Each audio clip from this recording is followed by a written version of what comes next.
우리 계속 사무엘상 말씀 묵상하고 있습니다. 오늘은 아름다워지는 비결이라고 하는 제목으로 함께 말씀 나누기 원합니다. 먼저 우리 본문 말씀 같이 읽어볼까요? 시작! 내가 여호와께 바라는 한 가지 일 그것을 구하리니 곧 내가 내 평생에 여호와의 집에 살면서 여호와의 아름다움을 바라보며 그의 성전에서 사모하는 그것이라. 아멘. 그럼 아름다움이라고 하는 것이 무엇일까요?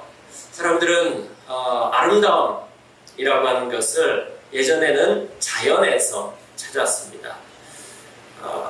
그리고 그 뒤에는 이 자연, 이 우주에 대한 것, 그 다음에 자연이 우리 몸 안에 있다고 생각해서 몸에서 아름다움을 찾기를 시작했습니다. 그러면서 이 피타고라스라고 하는 수학자가 정오각형, 저기 정오각형이 있죠? 저 정오각형에서 어떤 비율을 발견했습니다. 그 비율을 피타고라스는 황금 비율이라고 하지 않았지만은 나중에 이제 저것을 황금 비율이라고 그렇게 이야기하게 됐습니다. 유클리드 기하학이라든지 그런 사람들은 이제 수학으로 저것을 증명해냈고, 그런데 이것을 신성한 비율이라고 하면서 관심이 높아지게 한 것은 레오나르도 다빈치 때문입니다.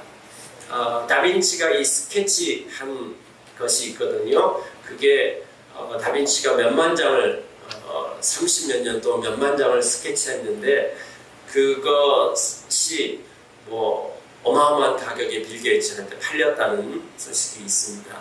저기 맨 밑에 그림 봐보면은 사람이 이렇게 팔을 뻗치고 있고 네모 칸 안에 그 다음에 원 안에 사람을 집어넣고 그 사람의 비율을 계산해 봤더니 저렇게 1대 1.618 저런 황금 비율이 나오더라. 그래서 저것이 아주 이상적이고 아름다운 인체다. 그리고 저 인체뿐만이 아니라 자연 세계 안에 그와 같은 황금 비율이 있더라. 그리고 비너스 형상이라든지 그 다음에 고대 신전이라든지 또 여러 가지 그림들에 저러한 비율을 집어넣어가지고 이것이 가장 이상적이고 아름답더라. 근데 최근에 밝혀진 것은 사실은 아니다. 이렇게도 이야기하고 있습니다. 자, 이게 사실이든 사실이 아니든지 간에 사람들은 아름다움이라고 하는 것을 어디에서 찾으려고 했냐면은 비율에서 찾으려고 했다라고 하는 것이죠. 아우 비율 좋아 이런 말 하잖아요. 그렇죠? 우리 교회에서 우리 윤고 형제님 비율이 좋잖아요. 그렇죠? 네. 근데 오늘 더 비율 좋은 사람이 왔습니다. 네, 비율에서 이 아름다움이라고 하는 것을 찾으려고 그렇게 했습니다. 또 어떤 사람들은 균형에서 아름다움을 찾고 또 어떤 사람은 조화로움에서 아름다움을 찾으려고 했습니다. 그리고 시간이 지나가면서 근대에 와서는 이성적인 것, 단순하게 어떤 눈에 보이는 현상적인 것만뿐만이 아니라 이성적인 것이 아름답고 그리고 지금으로 와서는 개성 있고 독창성 있고 그 다음에 최근에 개인의 취향 따라 아름다움이 달라. 그렇게 이야기하고 있습니다. 아름다움에 대해서 사람들은 관심이 많고 특별히 이 인류 역사 가운데 이 아름다움이라고 하는 현상에 대해서 이야기하고 분석하고 연구하는 학문이 따로 있습니다. 그것을 미학이라고 이야기합니다. 자, 어떤 것이 아름다움인가? 그 수많은 정의들과 개개인들의 기준이 다 있습니다. 자, 어느 것이 맞는가? 그거 놔두고 그거보다 훨씬 더 중요한 것이 있는데 그것은 뭐냐면요. 사람들은 왜 아름다움이라고 하는 것을 추구할까요? 우리는 왜 아름다움이라고 하는 것에 끌릴까요? 마음이 갈까요? 왜 그럴까요? 사람들은 추한 것을 좋아하지 않습니다. 아름다운 것을 좋아합니다. 왜 그것을 추구할까요? 톰 라이트라고 하는 사람이 있는데 이분이 지은 한 권의 책인데 그 책이 기독교 여행이라고 하는 책입니다. 톰 라이트와 함께하는 기독교 여행인데 그 책의 내용을 요약하면 이 그림입니다. 자, 거기에서 톰 라이트는 이렇게 얘기합니다. 이 세상에는 4가지의 메아리가 있다. 4가지의 메아리가 있는데 메아리는 무엇입니까? 그 목소리는 아니죠. 목소리를 반영하는 울림인 거죠. 그 4가지의 울림이 뭐냐면은 사람들은 정의로운 것을 추구해요.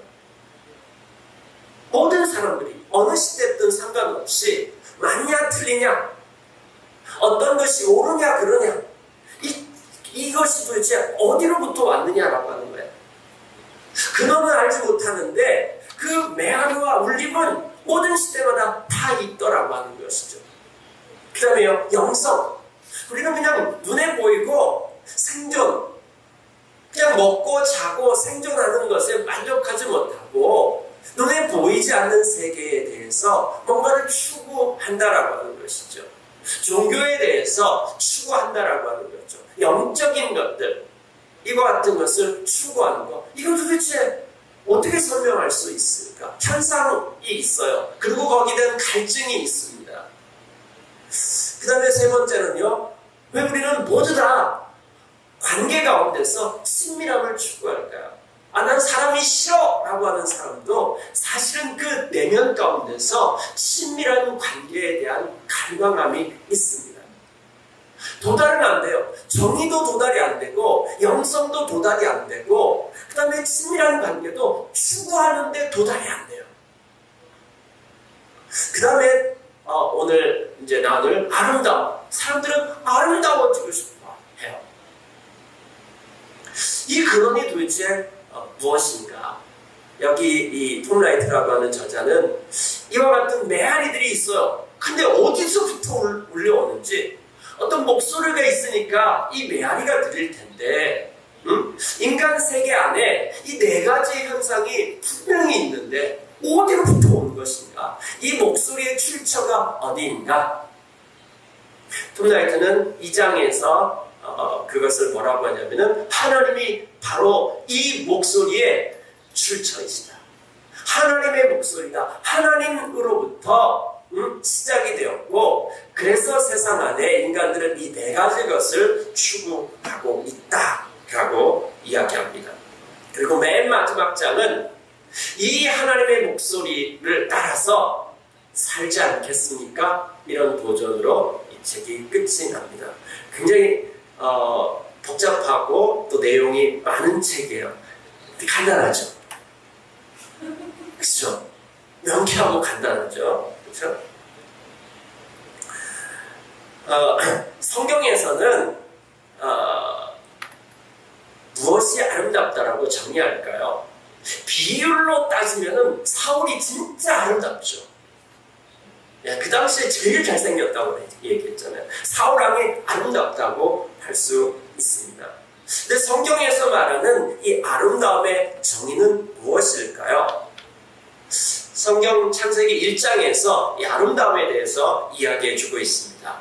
하나님께서 세상을 창조하셨고 그 창조하신 것이 보시기에 좋았다. 이 좋다라고 하는 단어, 히브리어 토브라고 하는 단어인데 이 단어가 아름답다라고 하는 것입니다. 그래서 히브리 사람들에게 있어서 아름답다라고 하는 것은 합목적성이라고 얘기할 수 있습니다. 목적에 부합하는 것, 목적에 합당한 삶을 사는 것, 그것이 아름다움이라고 이야기합니다. 하나님은 사람을 하나님의 형상으로 만들었습니다. 하나님의 형상으로 만들었습니다. 어떠세요? 하나님의 형상입니다. 와우. 네, 와우. 형상이라고 하는 말은 아이콘이라고 하는 뜻입니다. 아이콘. 이 아이콘이라고 하는 말의 어원은 닮았다. 닮았다.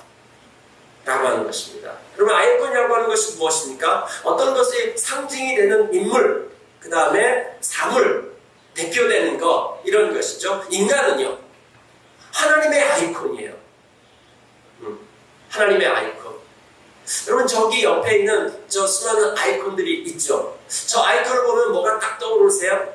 뭔가 여러분 머릿속에 이미 저 아이콘을 보면은, 저 투표 아이콘을 보면은 저게 뭔지 머릿속에 딱 떠오르죠. 사람을 보면요, 사람은 무엇에 대한 아이콘이냐면은 하나님을 닮은 존재로, 하나님의 아이콘으로 그렇게 만들었습니다. 그러니까 우리가 하나님의 아이콘으로서, 하나님을 닮은 존재로서 하나님을 닮은 삶, 하나님의 형상대로 사는 삶, 그것을 성경은 아름답다라고 그렇게 이야기합니다.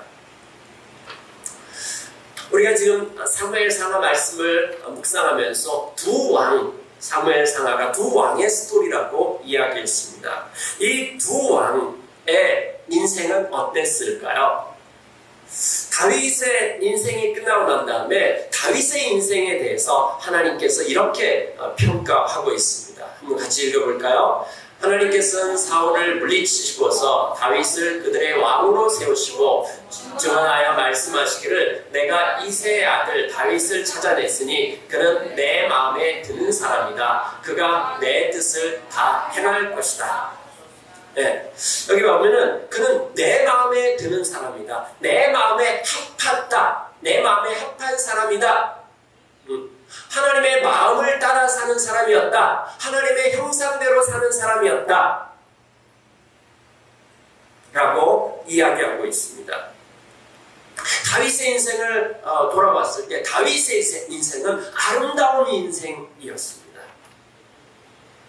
그는 하나님의 형상대로 살았다라고 그렇게 이야기하고 있습니다. 사울에 대해서는 뭐라고 얘기할까요? 역대상 10장, 여러분 저기 잘못 표시가 되어 있습니다. 역대상 10장입니다. 여러분 주보에도 잘못 나온 것 같아요. 역대상 10장 13절부터 14절까지의 내용입니다. 또 한번 읽어볼까요? 사울이 주님을 배신하였기 때문에 이렇게 죽었다. 그는 주님의 말씀을 지키지 않았고 오히려 점쟁이와 상의하여 점쟁이의 지도를 받았다. 그는 주님께 지도를 받지 하지 않았다. 그래서 주님께서 그를 죽이시고 그의 나라를 이새의 아들 다윗에게 맡기셨다. 네, 다윗의 인생이 끝나고 난 다음에 다윗의 인생을 한두 줄로 평가한 것이 뭐냐면은 사울은 주님을 배신하였다. 영어로 보면은 not faithful이라고 되어 있습니다. 그 다음에 주님의 말씀을 지키지 않았다. not obey라고 되어 있습니다. 순종하지 않았습니다. 그 다음에 주님께 지도를 받으려 하지 않았다. not ask라고 되어 있습니다. 하나님을 찾지를 않았어요. 하나님을 구하지 않았어요. 네. 다윗의 삶은 아름다운 삶이 아니었습니다. 그럼 우리 이렇게 얘기할 수 있어요. 다윗은 아름답고 사울은 추했다. 원래부터 그랬다. 그럴 수 있을까요? 아닙니다. 성경은 그렇게 이야기하고 있지 않습니다. 여러분, 다윗이 따로 있고 사울이 따로 있는 것이 아닙니다. 다윗도 추함의 역사가 있습니다. 다윗의 흥 역사를 한번 들춰볼까요?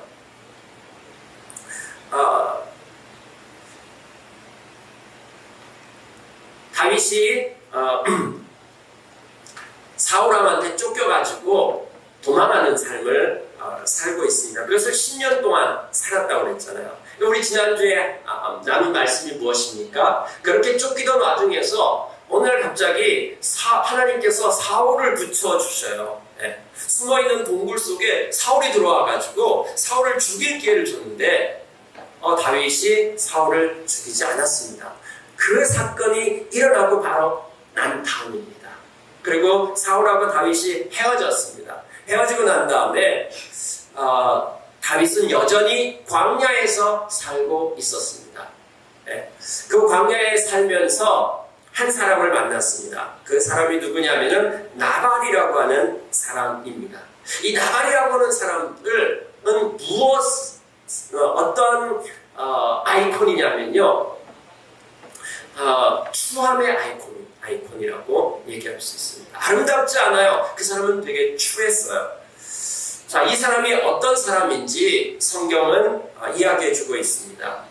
그가 다윗이 이제 600명과 함께 광야 생활하고 있는데 그 광야에서 양을 치는 사람들을 만났고 그 사람들을 잘 보호해줬습니다. 그리고 양털 깎는 날, 이 양털 깎는 날이라고 하는 날은 어떤 날이냐면은 그냥 농사 짓는 사람에게 하면은 추수하는 날입니다. 그래서 그날은 추석과 같은 그런 날입니다.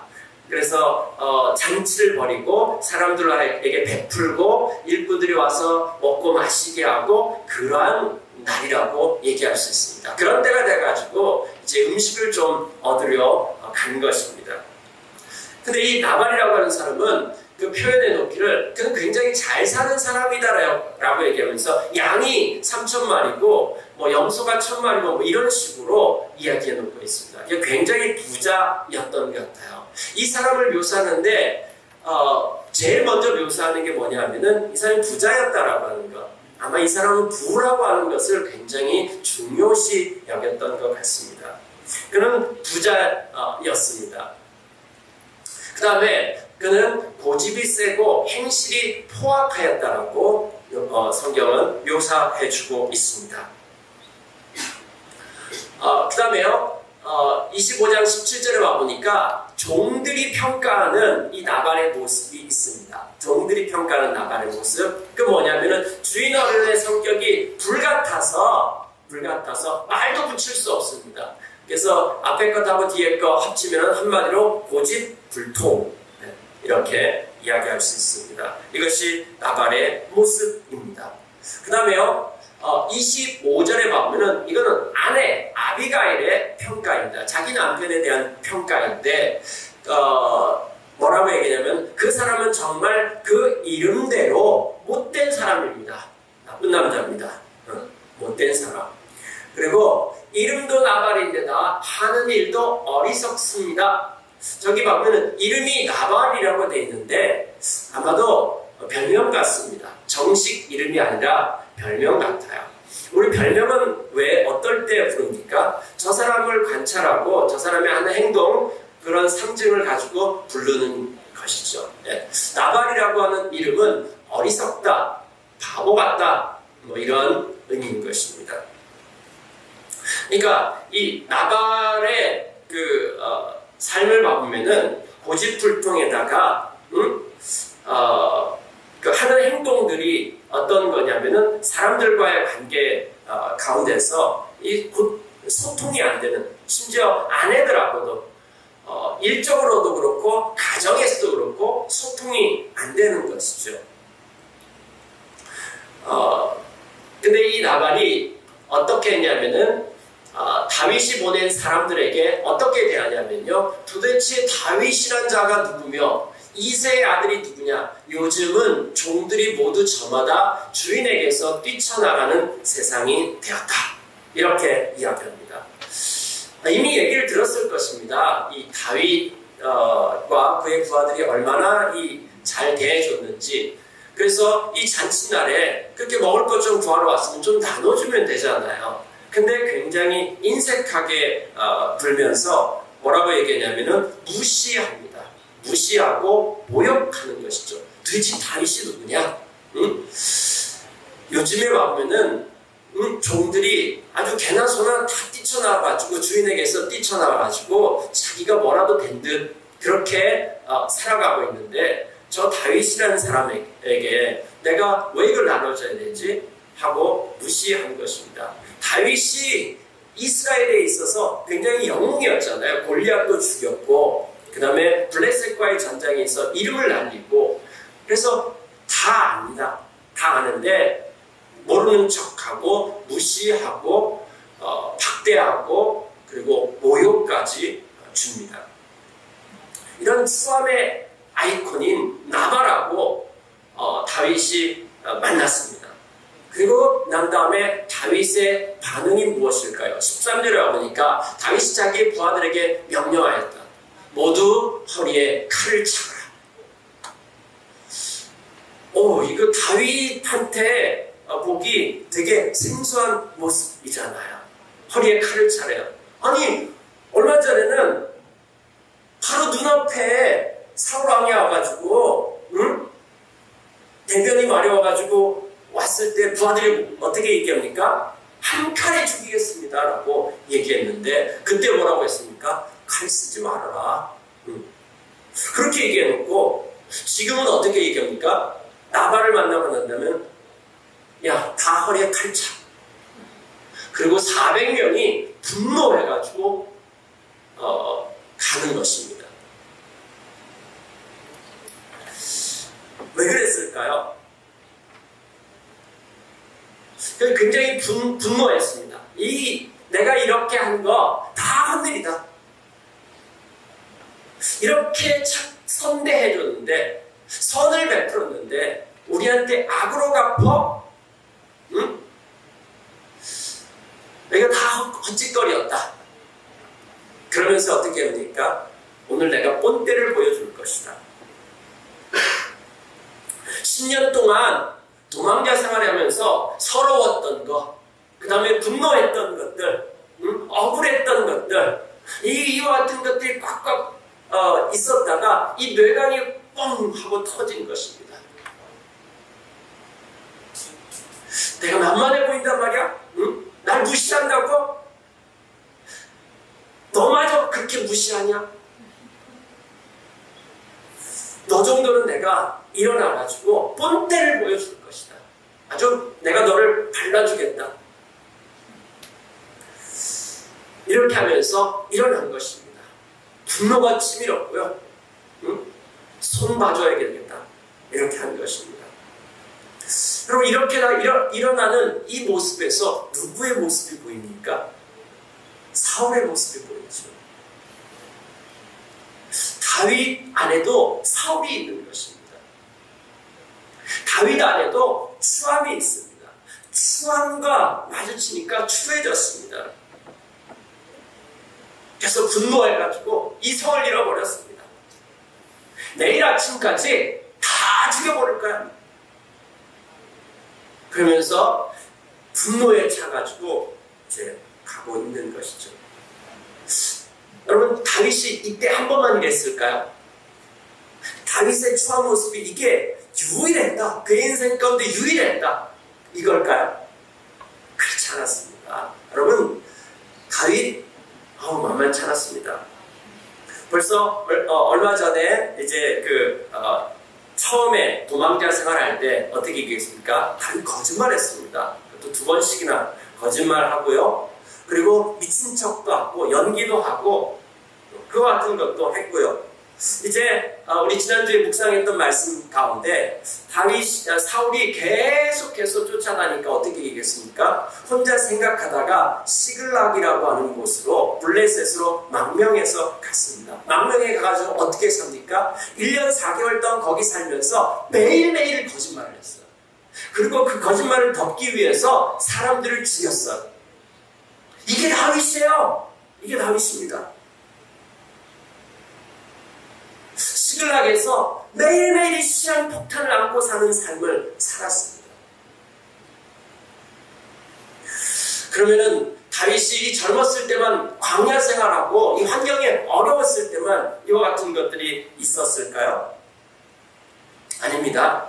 사무엘하 이제 왕이 되고 모든 것이 평안해졌습니다. 사울도 죽었고요. 그 다음에 이스라엘 나라 전체도 평안해졌습니다. 그리고 강대국이 되었습니다. 근데 그때 어떤 일이 발생하냐면은 밧세바와 불륜 사건이 일어납니다. 그리고 밧세바의 남편을 전쟁터에 내보내가지고 치밀한 계획하에 살인하는 것까지 합니다. 그리고 그 뒤에 이어지는 일들은 무엇입니까? 중국어 중국어에는 번역이 좀 잘못됐습니다. 不是孩子常见，这不对了。 다윗의 아들들이 강간하고 살인하고 반역하고 죽게 되어지는 일들이 또 일어납니다. 이거에 대해서 다윗이 아무런 리더십을 발휘하지 못했습니다. 그러니까 다윗의 인생 가운데 흑역사가 굉장히 많아요. 그럼 다윗하고 사울하고 도대체 뭐가 다르다는 것인가? 똑같아 보이는데, 그런데 뭐가 다르다는 것인가? 성경은 이렇게 얘기합니다. 로마서 3장 23절에 보면 모든 사람이 죄를 범하였음에 하나님의 영광에 이르지 못한다. 그 말을 다른 말로 하면 모든 사람이 죄를 범하여서 추해졌어요. 모든 사람이 죄를 범하여서 하나님의 영광에 하나님의 아름다움을 잃어버렸다는 것입니다. 아름다움의 아이콘이 아닙니다.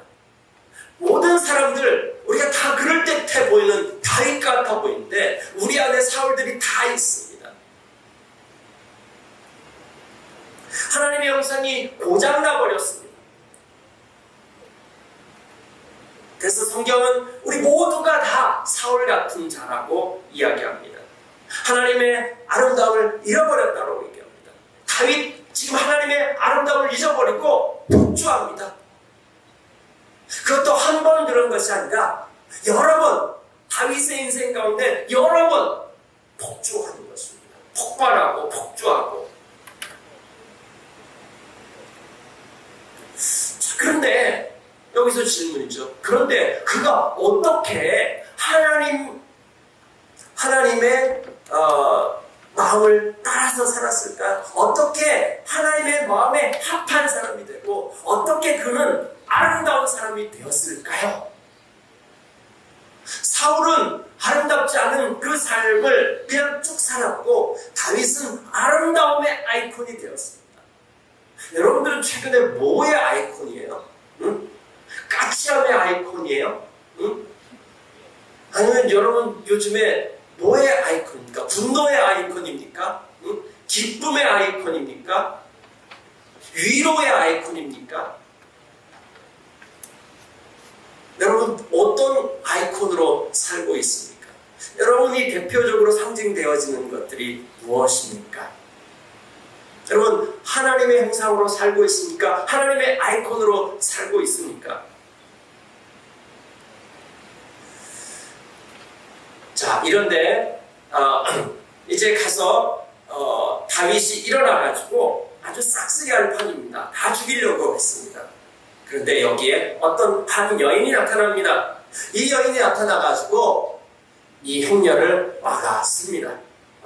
세웁니다. 이 분노한 그리고 완전 무장한 폭도들이죠. 400명의 폭도들인데 이 400대 1로 맞짱을 뜨는 한 여자가 딱 나타납니다. 400대 1로 맞짱 떠가지고 멈춰 세웁니다. 멋지지 않나요? 네? 우리 뭐 어떻게 하면 내가 옛날에 17대 1로 싸웠는데 뭐 그런 얘기 많이 하잖아요. 이건 뭐 유도 아닙니다. 400대 1로 싸웠다. 전혀 무장도 하지 않고 400대 1로 싸웠는데 어떻게 싸웠을까요? 이 아비가일은 나발의 부인입니다. 그는 이 종으로부터 이 이야기를 듣고 음식을 준비하고 다윗 앞으로 갑니다. 다윗이 무장해서 분노해가지고 막 보고 있는데 그 앞에 가서 탁 엎드리면서 절을 합니다. 그리고 이 모든 것은 제 잘못입니다 라고 이야기합니다. 그러면서 하는 이야기가 무엇입니까? 제 얘기 좀 들어보십시오.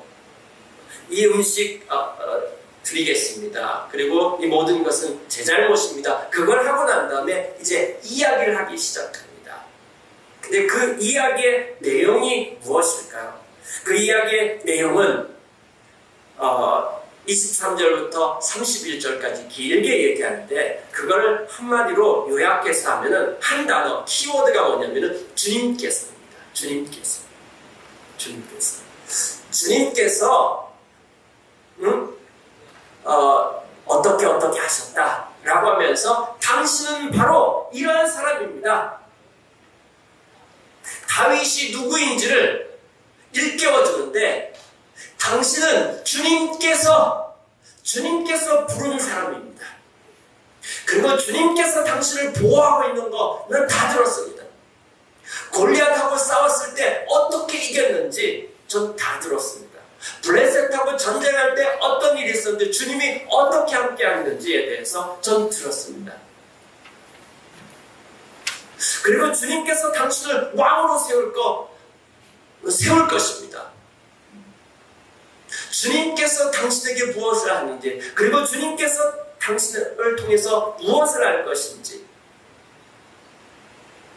주님께서 당신을 어떤 사람으로 만들었는지, 그게 얼마나 아름다운 모습이었는지, 당신이 이런 사람입니다라고 하는 것을 아비가일이 막아서서 그것을 일깨워 주는 것입니다.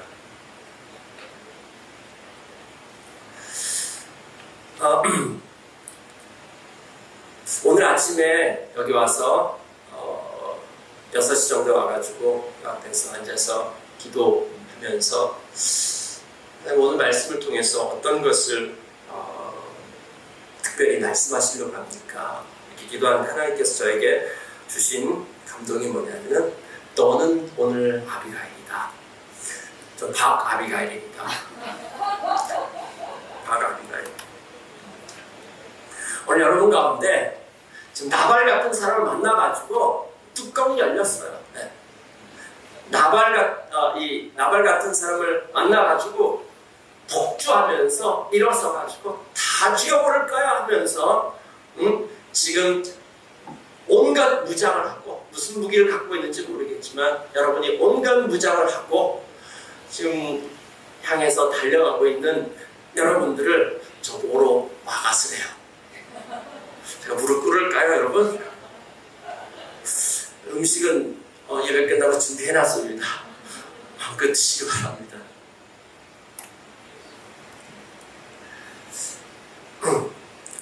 나발에 충동당해가지고 나발이 그냥 속을 다 집어놨어요. 그래서 분노하면서 나 이렇게 하는 거 다 헛것이다. 칼을 차라. 그러면서 막 나가고 있지 않습니까? 여러분 아름다움을 잃어버리지 않았습니까? 여러분 그거 여러분 모습 아닙니다. 저 오늘 그걸 얘기하려고 하는 것입니다. 아비가일이 했던 이야기를 여러분들에게 그대로 해주라고 하는 것입니다. 주님께서 여러분을 창조하셨습니다. 주님께서 여러분을 구원하시기 위해서 예수 그리스도를 보내셨습니다. 주님께서 여러분들을 끝까지 일들을 여러분 안에서 완벽하게 하나님의 형상을 회복시켜주기 위해서 성령님을 보내주셨습니다. 여러분이 그런 사람입니다.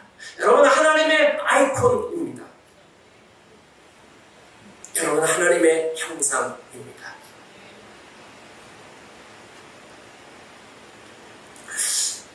근데 이 아비가일 앞에 다윗은 반응합니다. 이렇게 지혜로운 아비가일인데 나발 남편한테 얘기 안 했을까요? 아마도 얘기 많이 했을 것입니다. 그런데 이 부인이 남편한테 뭐라고 얘기합니까? 어리석다라고 얘기합니다. 안 듣는 거죠. 경청하지 않는 것이죠. 그 아름다움 앞에 쓰지 않는 것입니다. 그러나 다윗은 이걸 보고 난 다음에 반응하기 시작합니다. 아름다움 앞에서 멈춰 섰고요. 그 다음에 반응하는 것입니다. 여러분 아름다움은 어떤 특징이 있냐면요. 멈춰 세웁니다. 남자들은 어때요? 정말 너무너무 이쁜 사람 옆에 지나면 어떻게 해요? 그냥 멈춰 서죠. 네. 아닌가요? 우리 갑자기 둘째가 오늘 안 왔는데 둘째를 안고 갔는데 아주 굉장히 어렸을 때입니다. 둘째를 안고 갔는데 저는 이 둘째한테 집중하는데 얘는 이렇게 엎혀가지고 딴 데를 보고 있잖아요. 옆에 쭉 지나가는데 우와 이쁘다 그러는 거예요. 말 겨우겨우 할 텐데.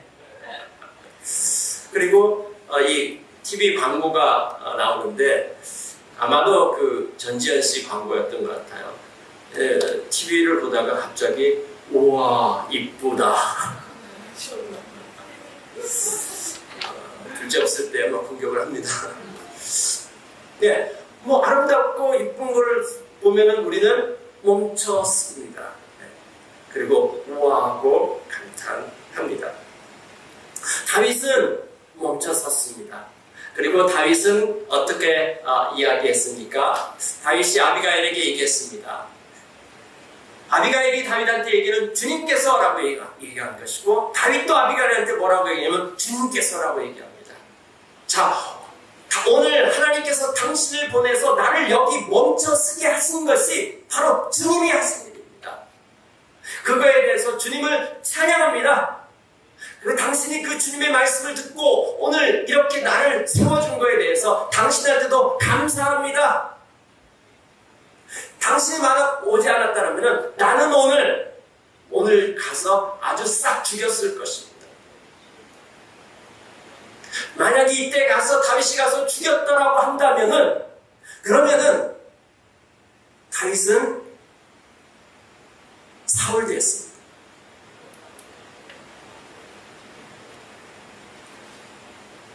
근데 그걸 막았은 것입니다.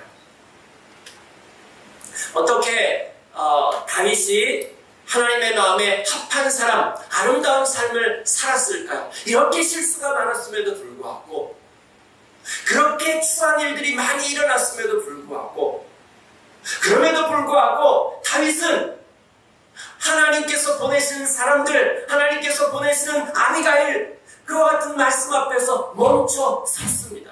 멈춰 서고 그리고 이 모든 아름다움의 근원이신 하나님을 바라봤습니다. 다윗은 하나님의 마음을 따라가는 자였습니다. 어떻게 그렇게 될 수 있었는가? 시편 27장 4절 오늘 본문 말씀이죠.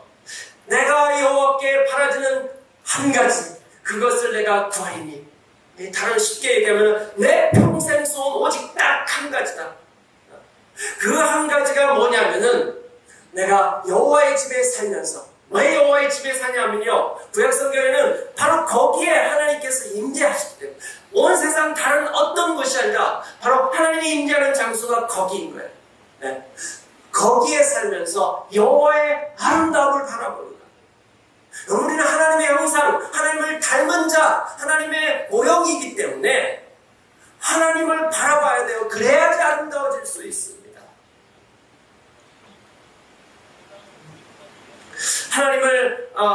하나님을 예배하고 하나님을 바라보고 하나님의 아름다움을 구한 것입니다. 그 마음을 따라간 것입니다. 계속해서 실수했지만은 하나님 손에 맡겼습니다. 하나님 저를 빚어주십시오. 계속해서 저를 빚어봐 주십시오. 제가 반응하겠습니다. 오늘 우리들은 다 나발 같은 자들이 나발 같은 자도 아름다운 사람 될 수 있고 사울도 아름다운 사람 될 수 있고 다윗도 아름다운 사람 될 수 있습니다. 그러나 하나님 손에 하나님 전 나발입니다. 하는 것마다 어떻게 이렇게 어리석고 추한지 모르겠습니다. 하나님 저 나발 같은 저 박나발입니다. 저도 고칠 수 있나요? 그렇게 나가기 시작하면요 하나님은요 우리를 새롭게 하십니다. 아름답게 만드십니다. 이전에 추함의 아이콘이었던 나를 이제 아름다움의 아이콘으로 만드는 것입니다. 제가 박사원입니다. 예, 그럴지라도 하나님께서 아름다운 자로 만들어 가실 수 있습니다. 하지만 사울은 다윗, 사무엘, 요나단 다 거절했습니다. 아름다움 앞에 반응하지 않았습니다. 주님을 찾지 않고 아름다우신 주님 앞에 나아가지 않았습니다. 여러분, 이 모든 아름다움의 메아리, 그 목소리의 주인, 그 모든 것의 근원이 삼위일체 하나님이십니다. 그 앞에 나아가서 그분을 예배하기 시작하면은 우리가 아름답게 되어집니다. 다윗은 아름다운 인생을 살았습니다. 하나님의 아이콘이 되었습니다. 여러분, 지금 이스라엘의 국기가 뭐죠? 다윗의 별이죠. 아이콘이 됐습니다. 다윗이 가능하다면 우리도 가능한 것입니다. 다윗은 하나님을 예배하기 시작했어요. 예배한다라고 하는 것은 하나님을 닮아가는 것입니다. 하나님 앞에 가까이 나아가기 시작하면요, 우리도 모르게 하나님을 닮아가는 것입니다. 그래서 그 하나님 앞에서 내 삶을 튜닝하는 것입니다. 음이 안 맞는 거, 뭐 기타도 음이 안 맞는 게 많잖아요. 이렇게 오래 놔두면은 또 다시 조율해야 되고 이렇게 해야 되잖아요. 우리 계속해서 조율하는 것입니다. 매 주일마다 와서 조율하고요. 매일 아침 말씀 묵상하면서 또 조율하고, 목장 모임에서 서로 보면서 또 조율하는 것입니다.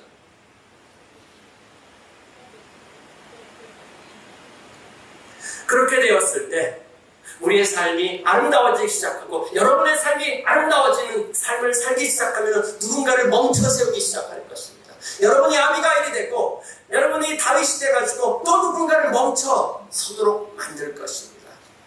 나를 통해 가지고 내가 하나님의 아이콘이 되어져서 나를 통해서 아름다움을 보도록 스토리교회는 멈춰 세우는 자인 것입니다.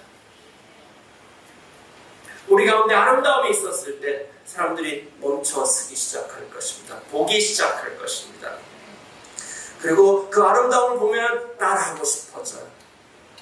나도 그렇게 살고 싶어지는 것입니다. 십자가는 최고의 추함이 최고의 아름다움으로 변화된 사건이다. 누군가가 이렇게 말했습니다. 왜냐하면요, 이사야서 53장 2절에 보면은 우리가 보기에는 흠모할 만한 아름다운 모습이 전혀 없다라고 이야기했는데, 그 십자가에서 매달리신 예수님 가운데서 이 비유를 따지고 이 세상의 아름다움의 잣대로 아름다움을 전혀 찾아볼 수 없고 너무너무 추한 모습이었는데, 그 십자가가 로마의 백부장을 멈춰 세웠습니다. 그리고 누가복음 23장 47절, 이 십자가형을 집행하는 집행관인 이 백부장이 하나님께 영광을 돌려 이르되 이 사람은 정녕 의인이었다라고 이야기했습니다. 그리고 그 십자가를 보기 시작할 때 아름다움을, 이 역사 가운데 계속해서 수많은 사람들이 아름다움을 발견하고 멈춰서고 그 십자가 안에서 아름다움을 발견하고 그들의 인생이 아름답게 변화되어졌습니다. 오늘 우리들이 든 칼을 내려놓으라고 할 때, 그럼 우리는 불만이 일어날 것입니다. 가서 휘두르고 싶다라고 얘기할 것입니다. 그것을 내려놓는 것이 되게 추하게 느껴지고, 예수 믿는다라고 하면 손해보고 포기할 만한 것들이 많아 보이는 것 같아요. 마치 십자가를 지는 것 같아요. 그래서 막 추해 보이는 것 같아요. 연약해 보이는 것 같아요. 아니에요. 여러분, 그 안에 놀라운 아름다움이 있습니다. 결국은 우리가 승리합니다. 여러분, 멈춰 서십시오. 그리고 하나님의 아름다움 앞으로 나아가기 시작하십시오. 우리의 인생이 나발 같고 사울 같았을지라도, 또 다윗 같았을지라도 우리가 하나님 앞에서 아름답게 변할 것입니다. 이 시간 하나님 앞에 우리 말씀으로 반응하는 시간 갖기 원합니다.